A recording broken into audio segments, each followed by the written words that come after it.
थांनांगौ नै औ दा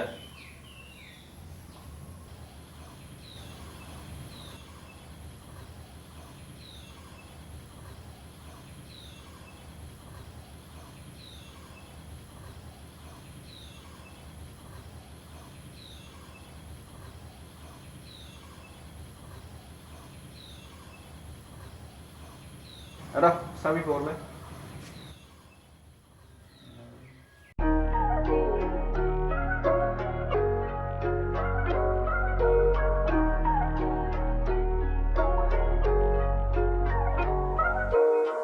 Doङो गावनि थांखि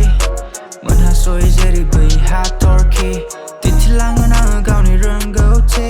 होलांगोन गावखौ सानसे सिनायथि संसारनि लामायाव आन्दायनानै गोलैदोंमोन हाखराव नाथाय दङमोन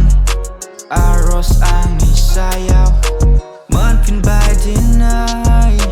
गावखौ जिउआव हाबाय गसंफिनो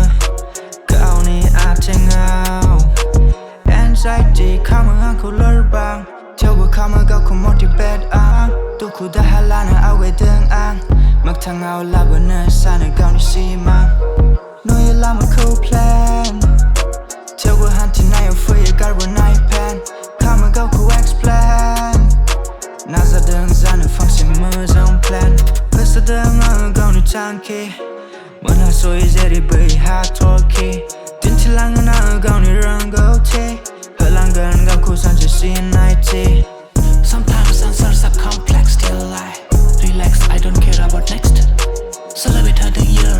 गैया मेगनाव tear नाथाय नुबाय आङो दिनै गासैखौबो all clear दावगालांगोन गैलिया fear गोदोरफोरनि बोसोन आङो बुजिबाय बेखौनो दिनै आङो जिउआव नुबाय लामा आङो दिन्थिबाय फोरोंलांबाय होसोदों आङो गावनि थांखि मोनहास'यै जेरैबो हाथरखि दिन्थिलांगोन आङो गावनि रोंगौथि होलांगोन गावखौ सानसे सिनायथि